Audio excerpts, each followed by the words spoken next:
ഒരു പക്ക arranged marriage. രചന ഷാന റിസ്വാൻ. അവതരണം ഷാഹുൽ മലയിൽ. Editing Faisal C M Nooncheri. കുറച്ചു സമയമായി സോനയുടെ പ്രവൃത്തികൾ ഓരോ നിരീക്ഷിച്ചുകൊണ്ടിരിക്കുകയായിരുന്നു റെയ്ഹാൻ. ഫെബിയുടെ റൂം ക്ലീൻ ചെയ്യുന്നു. അവന് കൊണ്ടുപോകാനുള്ള ഡ്രസ്സുകളൊക്കെ വാഷ് ചെയ്ത് അയൺ ചെയ്ത് മടക്കി വെക്കുന്നു. ഇപ്പൊ ഇതാ പാസ്പോർട്ടും ടിക്കറ്റും വിസയും എല്ലാം പരിശോധിച്ച് ഒക്കെ ഓക്കെ അല്ലേ എന്ന് ഉറപ്പുവരുത്തുന്നു. പെങ്ങന്മാരായ ഇങ്ങനെ വേണം. ഇക്കാക്കന്മാരുടെ കാര്യങ്ങൾ ഇതുപോലെ ശ്രദ്ധ ഉണ്ടായിരിക്കണം എല്ലാ സമയങ്ങളിലും. ആദിയില്ലാത്ത നേരത്ത് ഒരു സഹോദരിയുടെ സ്ഥാനത്ത് നിന്ന് നീ ഇതൊക്കെ ചെയ്തു കൊടുത്തത് വളരെ നന്നായി. ഇനി മാറിക്കോ, പാക്കിങ് ഞാനായിക്കോളാം. സോനയുടെ സൈഡിലേക്ക് മാറ്റിയെത്തിക്കൊണ്ട് റെയ്ഹാൻ പറഞ്ഞു. അവനെന്തോ ഊന്നി പറഞ്ഞാണെന്ന് അവൾക്കും മനസ്സിലായിരുന്നു. പക്ഷെ അതിനുള്ള മറുപടി കൊടുക്കേണ്ടത് ഇപ്പോഴല്ലേ അവൾ കണക്ക് കൂട്ടി. ഫെബി മടങ്ങി വന്നിട്ട് എന്ത് ചെയ്തവനെ നേടിയെടുക്കണമെന്ന് അവൾക്ക് അറിയാമായിരുന്നു. അതിനുള്ള പണി അവളുടെ കയ്യിലുണ്ടായിരുന്നു. ഇത്രയും ആഗ്രഹിച്ചിട്ട് ഇനി അവനെ നഷ്ടപ്പെട്ടു എന്ന് ഓർക്കാൻ കൂടി വയ്യ. എന്ത് വില കൊടുത്ത് അവനെ സ്വന്തമാക്കിയാൽ മാത്രം മതി. അതിന് മറ്റൊരാളുടെ സന്തോഷം തല്ലിക്കെടുത്തിട്ടായാലും ജീവിതം നശിപ്പിച്ചിട്ടായാലും ശരി. റിയാനെ ആലോചിച്ചിരിക്കുന്ന നേരത്താണ് പെട്ടെന്ന് ഫെബി വരുന്നത്. എന്താ നീ വന്ന്, എനിക്ക് ആശയൊന്ന് കാണണം. ഇപ്പോഴോ? ലേറ്റായില്ലേ? പുലർച്ചെ പോകാനുള്ളതല്ലേ? അതൊന്നും സാറില്ല, എനിക്കൊന്ന് കണ്ടേ പറ്റൂ. ആ ചാവി എടുത്തോ. അതും പറഞ്ഞ് സോനയെ മൈൻഡാക്കാതെ വന്ന പോലെ തന്നെ ഫെബി പുറത്തേക്ക് നടന്നു. അതിന് പുറകിലായി റെയ്ഹാനും. പൊയ്ക്കോ, വേഗം പൊയ്ക്കോ. അവൾക്ക് വേണ്ടപ്പെട്ട ആരൊക്കെയുണ്ടോ അവരൊക്കെ ചെന്ന് കണ്ടോ. തിരിച്ചു വന്നാൽ ഒന്നിനും സാധിക്കില്ല, സമ്മതിക്കില്ല ഞാൻ. ഒരിക്കലും ആ ജീവിതത്തിൽ നിന്ന് നിങ്ങൾ തന്നെ ഇറക്കി വിട്ട അവളെ ഇനി തിരികെ ചേർക്കാൻ ഞാൻ സമ്മതിക്കില്ല. അവളിനി വേണ്ട.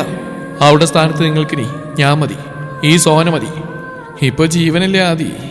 അവളെ നിങ്ങൾ വെറുതെ എന്നേക്കായിട്ട് ഒഴിവാക്കുന്ന ഞാൻ കാണിച്ചു തരാം. അതിനുള്ള സൂത്രം എൻ്റെ കയ്യിലുണ്ട്. വല്ലാത്തൊരു ഉറപ്പോടെ അവൾ ബെഡിലേക്ക് അമർന്നിരുന്നു. ഉമ്മയും ശ്യാബും മയങ്ങി തുടങ്ങിയിരുന്നു. അവർ ഹോസ്പിറ്റലിലേക്ക് എത്തിയപ്പോഴേക്കും ശ്യാബിനെ വിളിച്ചുണർത്തി അകത്തേക്ക് കയറി. നേരെ ആഷിയുടെ അടുത്തേക്ക് ചെന്നിരുന്നു ഫെബി. നാളെ അവൻ ഖത്തറിൽ പോകുന്ന കാര്യം മറ്റൊക്കെ റെയ്ഹാനാണ് ഉമ്മയോട് ശ്യാബിനോട് സംസാരിക്കുന്നത്.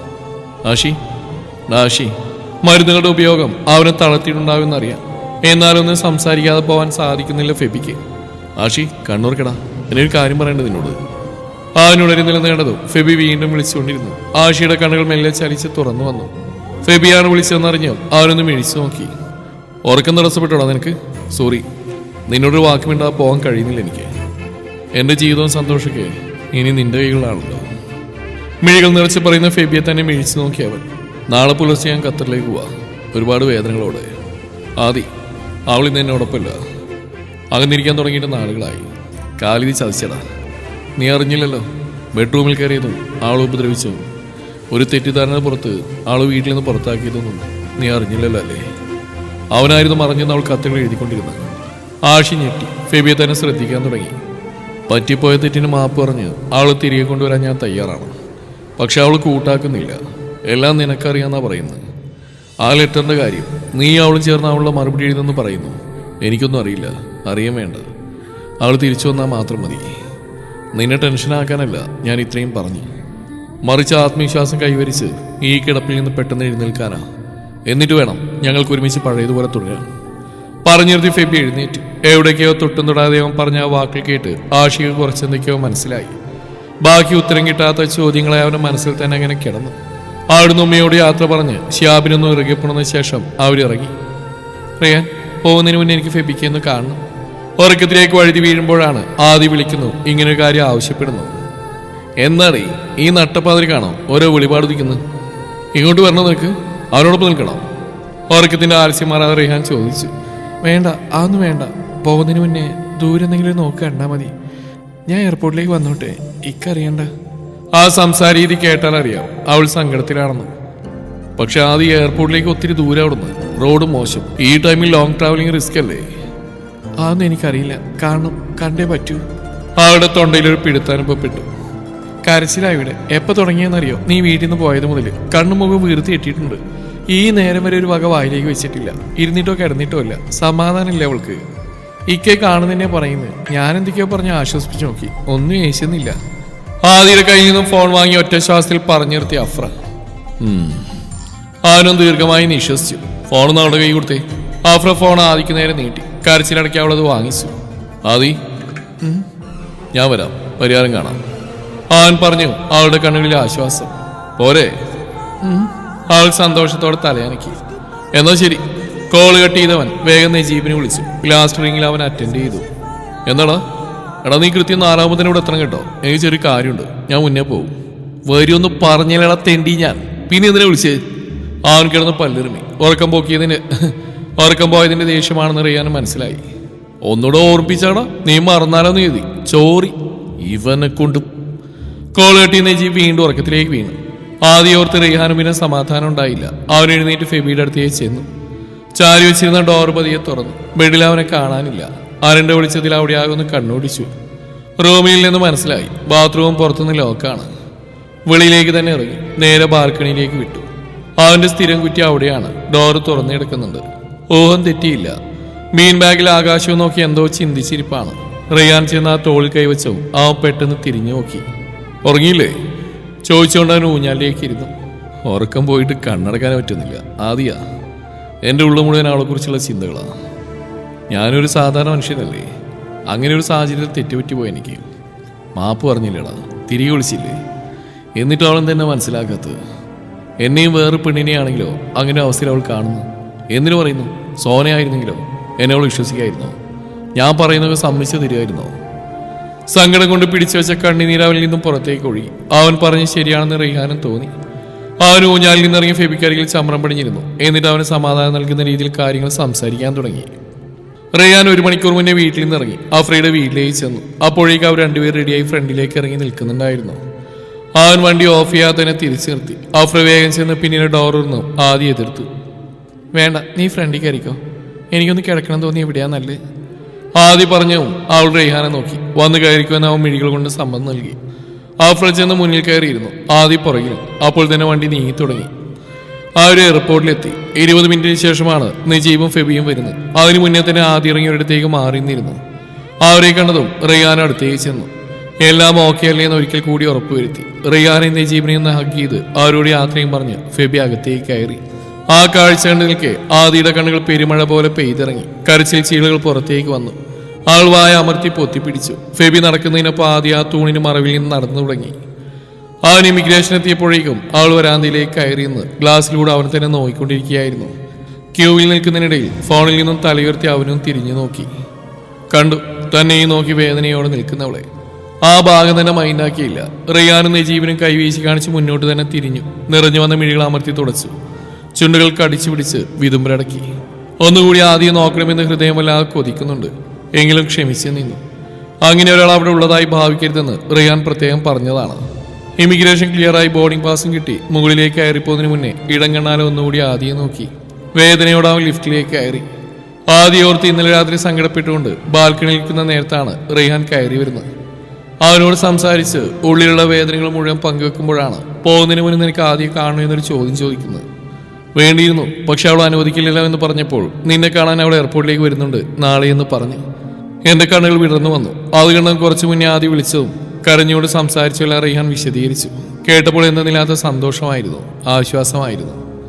അവിടുന്ന് അങ്ങോട്ട് എങ്ങനെയൊക്കെയാണ് സമയം പോക്കിയെടുത്തതെന്ന് അവനും അറിയില്ലായിരുന്നു. എയർപോർട്ടിലെത്തിയത് മുതൽ എല്ലാം കൃത്യമായി റെയ്ഹാൻ ഫെബിക്ക് മെസ്സേജ് അയച്ചിരുന്നു. അവൾ എന്ത് ധരിച്ചു എന്നും എവിടെ നിൽക്കുന്നുവെന്നും ഇവിടെ വന്നിട്ട് എങ്ങനെ പെരുമാറണമെന്നൊക്കെ എല്ലാം അവൻ അതേപടി അനുസരിച്ചു. അവളെ ഒന്ന് കാണാനെങ്കിലും കഴിഞ്ഞല്ലോ എന്ന് കരുതി ആശ്വസിച്ചു.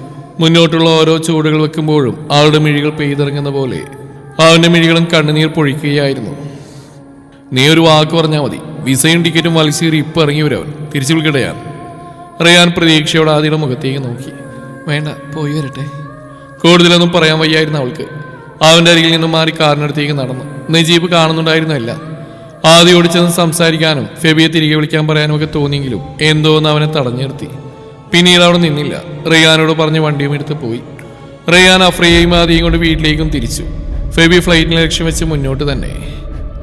ഹാവ് എ സേഫ് ജേണി ഫെബിക്ക എന്ന വിഷയന്റെ കൂടെ ഫ്ലൈറ്റ് പറക്കുന്ന ഒരു ചിത്രം കൂടി സോനയുടെ സ്റ്റാറ്റസ് കണ്ടാണ് അവൻ നാട് കടന്നു കാലിതിന് മനസ്സിലാവുന്നത്. ഉള്ളിൽ വീണ്ടും പല ചിന്തകൾ ഉരുണ്ടുകൂടി വന്നു. ഏറെ ഇഷ്ടത്തോടെ നെഞ്ചിൽ കൊണ്ടുവരുന്ന 2 പെണ്ണുങ്ങളും ഇന്ന് റെയ്ഹാന്റെ കൂടെയാണ്. അവന്റെ സംരക്ഷണത്തിലാണ്. അവൻ കാരണമാണ് അവർ തനിക്ക് നഷ്ടപ്പെട്ടു പോയത്. വെറുതെ നഷ്ടപ്പെട്ടതല്ല, കൈവെള്ളയിൽ നിന്ന് ഊർന്നു പോയത്. ആദിയുടെ അഫ്രയുടെയും മുഖം മനസ്സിൽ മാറി മാറി മിന്നുന്നതോടൊപ്പം റെയ്ഹാനോടുള്ള അടങ്ങാത്ത പകയും അവന്റെ നെഞ്ചിൽ ആളിക്കത്തി. ആദിക്ക് നൊന്നാലും അഫ്രയ്ക്ക് നൊന്നാലും അത് റെയ്ഹാനെ ബാധിക്കുമെന്ന് ഖാലിദിന് അറിയാമായിരുന്നു. അവൻ ചിലത് കണക്കുകൂട്ടി. ഒപ്പം റെയ്ഹാനെ എന്ത് ചെയ്യണമെന്നും. ദിനങ്ങൾ അങ്ങനെ കൊഴിഞ്ഞുകൊണ്ടിരുന്നു. ആഷിയുടെ മുറിവുകൾ ഉണങ്ങി തുടങ്ങി. ശരീരത്തിലും മുഖത്തുള്ള നീര് വലിഞ്ഞു. അവനെ ഹോസ്പിറ്റലിൽ നിന്ന് ഡിസ്ചാർജ് ചെയ്ത് വീട്ടിലേക്ക് കൊണ്ടുപോയി. അതിനു മുന്നേ ഒന്നുകൂടി ചെന്ന് കൺകുളിർക്കെ കണ്ടു ആദി. ആ കൂടിക്കാഴ്ചയിലാണ് അവളുടെ കണ്ണിൽ കാണുന്ന വേദനയുടെ കാരണം താനിങ്ങനെ തളർന്നു കിടക്കുന്നത് മാത്രമല്ലെന്ന് ആഷിക്ക് മനസ്സിലാവുന്നു. എത്രയോ സമയം അവൻ്റെ മുഖത്തേക്ക് തന്നെ നോക്കിയെന്ന് ഉള്ളിലുള്ള സങ്കടങ്ങൾ മുഴുവൻ പറയാതെ പറഞ്ഞവൾ. ഇനി അടുത്തൊന്നും ഇങ്ങനെ വന്നിരിക്കാൻ കഴിയില്ല. വയറ് വീർത്തു തുടങ്ങും. സത്യങ്ങൾ എത്രയും പെട്ടെന്ന് എല്ലാവരിലേക്ക് എത്തിക്കണം. അതിനിവ പഴയതുപോലെ എഴുന്നേൽക്കണം. അതൊക്കെയായിരുന്നു ആ മനസ്സിലൂടെ കടന്നുപോയ ചിന്തകൾ. കൈകൾ ഉയർത്തി അവളുടെ കവിളിലൂടെ ഒലിച്ചിറങ്ങുന്ന കണ്ണുനീരിന് ഒപ്പിക്കൊടുക്കാനും ആശ്വാസവാക്കുകൾ പറഞ്ഞ് അവളെ നിന്ന് ചേർത്തു പിടിക്കാനുമൊക്കെ വല്ലാതെ കൊതിച്ചു അവൻ്റെ ഉള്ളം. പക്ഷെ ഒന്നിനും സാധിക്കുന്നില്ല. എന്തോ പൊള്ളുന്ന വേദന. ആദ്യം അത് മനസ്സിലാക്കി. കാര്യങ്ങൾ കുറച്ചെന്തോ അവൻ ഊഹിച്ചു കാണുമെന്ന് കരുതി അവൾ പതിയെ പതിയെ അവനിൽ നിന്ന് അകന്നു. ആഷിക്ക് തുടർ ചികിത്സ ചെയ്യണം. അവൻ ഈ അവസ്ഥയിൽ തുടരാൻ വിട്ടാൽ ജീവിതകാലം മുഴുവൻ ഇതേ കിടപ്പായിരിക്കുമെന്ന് മനസ്സിലാക്കിയ ശിഹാബ് ചികിത്സക്കുള്ള കാര്യങ്ങൾ അന്വേഷിച്ച് പലരെയും വിളിച്ചു. ഒടുക്കം ഒരു ആയുർവേദ ഹോസ്പിറ്റലിലേക്ക് അവനെ മാറ്റാമെന്ന് തീരുമാനമായി. ഫെബിയുടെ ഇടയ്ക്കുള്ള മെസ്സേജുകളും ഫോൺ കോളുകളും എല്ലാം ആദ്യം സമാധാനിപ്പിക്കാൻ പാകത്തിനുള്ളവയായിരുന്നു. അകലങ്ങളിലാണെങ്കിലും മനസ്സുകൊണ്ട് രണ്ടുപേരും അടുത്ത് തന്നെ.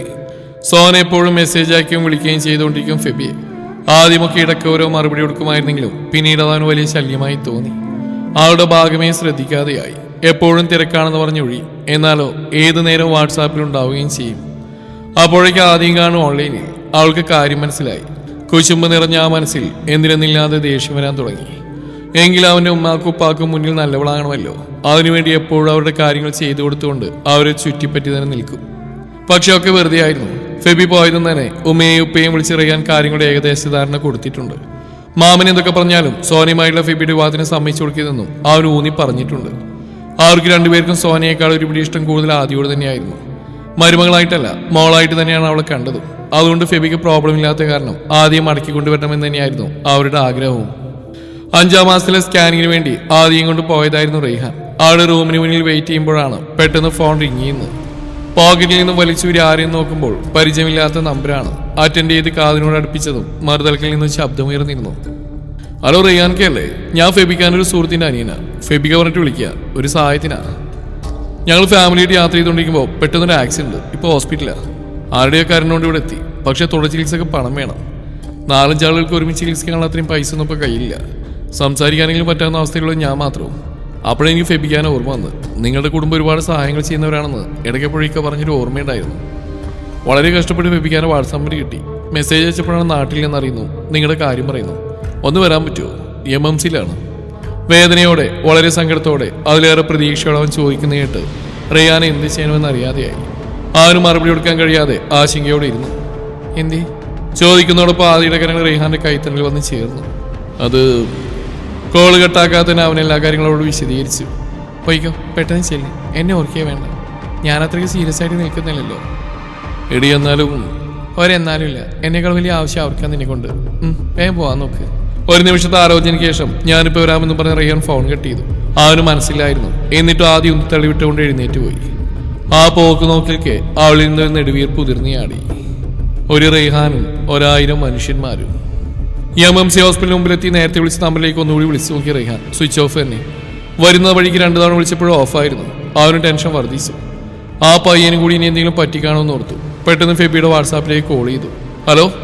ഉറക്കച്ചടവോടെ മറുതലക്കൽ ഫെബി കോൾ അറ്റൻഡ് ചെയ്തു. ഉറങ്ങായിരുന്നു നിൽക്ക. സോറി, നീ നമ്പർ കൊടുത്ത മറ്റേ ആ ചെക്കൻ വിളിച്ചിരുന്നു. ഞാനിപ്പോൾ ഹോസ്പിറ്റലിന് മുമ്പിലുണ്ട്. ഇവിടെ ഒന്ന് കോൾ ചെയ്തപ്പോൾ അവൻ്റെ ഫോൺ ഓഫാ. ഇനി എന്താ ഞാൻ ചെയ്യേണ്ടത്? ഒറ്റ ശ്വാസത്തിൽ അറിയാൻ പറഞ്ഞിരുത്തിയപ്പോൾ ഒന്നും മനസ്സിലാവാതെ എന്തായെന്ന് ചോദിച്ചുകൊണ്ട് മിഴികൾ തുറന്നു വെച്ച് ഫെബി ബെഡിൽ എഴുന്നേറ്റിരുന്നു. ഏട്ടാ, ആ ആക്സിഡന്റ് കേസ് നിന്റെ ഫ്രണ്ടിൻ്റെ അനിയൻ. അവൻ വീണ്ടും പറഞ്ഞപ്പോൾ വിളിച്ച് മാറിപ്പോയതാണോ എന്നായിരുന്നു ഫെബിയുടെ ചിന്ത. നീ എന്ത് പിച്ചുമ്പേടായി പറയുന്നത്? എല്ലാ കാര്യങ്ങളും തലയെടുത്ത് വെച്ച് ഭ്രാന്തായി പോയത് നിനക്ക്? അല്ലെങ്കിൽ വിളിക്കാൻ ഉദ്ദേശിച്ച എന്നെ തന്നെയല്ലേ? റിയാന നെഞ്ചിൽ തീയാളാൻ തുടങ്ങി. എന്തോ പന്തിയേട് തോന്നി അവന്. നീ വെച്ചോ, ഞാൻ വിളിക്കാം എന്നും പറഞ്ഞ് അവൻ അപ്പോൾ തന്നെ കോള് കട്ട് ചെയ്തു. ആദി അതുമാത്രമായിരുന്നു ഉള്ളിൽ. ചതി മനസ്സിലാക്കാതെ അവൾ അവിടെ തനിച്ചാക്കി പോകുന്ന മണ്ടത്തരമായി പോയെന്ന് തോന്നി അവന്. പൊടുന്നതിനെ ജീപ്പ് തിരിച്ചു. ഹൈ സ്പീഡിൽ മുന്നോട്ട് കുതിച്ചു. ഇടയ്ക്ക് ഫോൺ എടുത്ത് ആദ്യം വിളിച്ചു നോക്കിയാലും അവൾ എടുത്തില്ല. ആദ്യം ഹോസ്പിറ്റലിന് വെളിയിലേക്ക് ഇറങ്ങി. നല്ല ക്ഷീണം തോന്നുന്നുണ്ടായിരുന്നു അവൾക്ക്. പോരാതിന് ഡോക്ടർ വായിൽ നിന്ന് കനത്തിൽ കുറച്ച് കേൾക്കുകയും ചെയ്തു. വേറൊന്നിനല്ല, ഈ അവസ്ഥയിൽ കൂടെ ഒരാളില്ലാതെ തനിയെ ഹോസ്പിറ്റലിലേക്ക് വന്നേന്. സ്വന്തം വീട്ടിലെ അവസ്ഥ പറയുന്നതിനൊപ്പം ഹസ്ബൻഡിന്റെ ഫാമിലി മൊത്തം ഗൾഫിലാണെന്നൊരു കാശി അവൾ. അതോടെ ഡോക്ടർ പിന്നെ കൂടുതലൊന്നും ചോദിച്ചുകൊണ്ടിരുന്നില്ല. വേറെ ബുദ്ധിമുട്ടൊന്നും ഇല്ലാത്തതിനാൽ പെട്ടെന്ന് ഗുളികൾക്ക് എഴുതി കൊടുത്ത് പറഞ്ഞു വിട്ടു. ആദ്യം തനിച്ചാണല്ലോ എന്നോർത്ത് കത്തിച്ചു വിടുകയായിരുന്നു റെയ്ഹാൻ. പെട്ടെന്ന് മുന്നിൽ നിന്നൊരു ലോറി ചീറിപ്പാഞ്ഞു വരുന്നത് അവന് വേഗത നിയന്ത്രിക്കാനോ ജീപ്പ് വെട്ടിക്കാനോ ഒന്നും കഴിഞ്ഞില്ല. അതിനു മുന്നേ ലോറി വന്ന് അവന്റെ വണ്ടിയിലേക്ക് ശക്തമായി ഇടിച്ചിരുന്നു. സ്റ്റിയറിംഗിലുള്ള പിടുത്തം വിട്ട് അവൻ പുറകിലേക്ക് മലച്ചു. ഒരു നിമിഷത്തെ പകപ്പിന് ശേഷം വീണ്ടും സ്റ്റിയറിംഗ് കൈക്കലാക്കി വണ്ടി ബാലൻസ് ചെയ്യാൻ ശ്രമിച്ചു. പക്ഷെ അവൻ പിന്നോട്ട് പോയിക്കൊണ്ടേയിരുന്നു. ജീപ്പിൽ നിന്ന് പുറത്തേക്ക് തലയിട്ട് അലറിക്കൊണ്ട ലോറി ഡ്രൈവർ നോക്കിയതും ഞെട്ടി. ഇവനോ? അപ്പം മനഃപൂർവ്വമാണ്. സർവശക്തിയും എടുത്ത് ഒന്നുകൂടി അലറെങ്കിലും അയാൾ പിന്മാറിയില്ല. മുഖത്ത് വിരിയിച്ച പൂച്ചച്ചിരിയോടെ റെയ്ഹാനെയും കൊണ്ട് പുറകോട്ട് പോയിക്കൊണ്ടേയിരുന്നു. അവന്റെ കയ്യിൽ നിന്ന് ഇനി തനിക്ക് രക്ഷയില്ലെന്ന് മനസ്സിലാക്കിയ റെയ്ഹാൻ എങ്ങനെയൊക്കെയോ പോക്കറ്റിൽ നിന്ന് ഫോൺ വലിച്ചൂരിയെടുത്തു. എങ്ങനെ ലോക്ക് തുറന്നതൊന്നും ഓർമ്മയില്ല. എപ്പോഴും നജീബുമായി കോണ്ടാക്ട് വെക്കുന്ന കാരണം സ്ഥിരം കോൾ ലിസ്റ്റ് അവന്റെ പേരുണ്ടായിരുന്നു. പെട്ടെന്ന് തന്നെ അതിലേക്ക് ഡയൽ ചെയ്ത് കൈ തന്നെ പിടിച്ചു.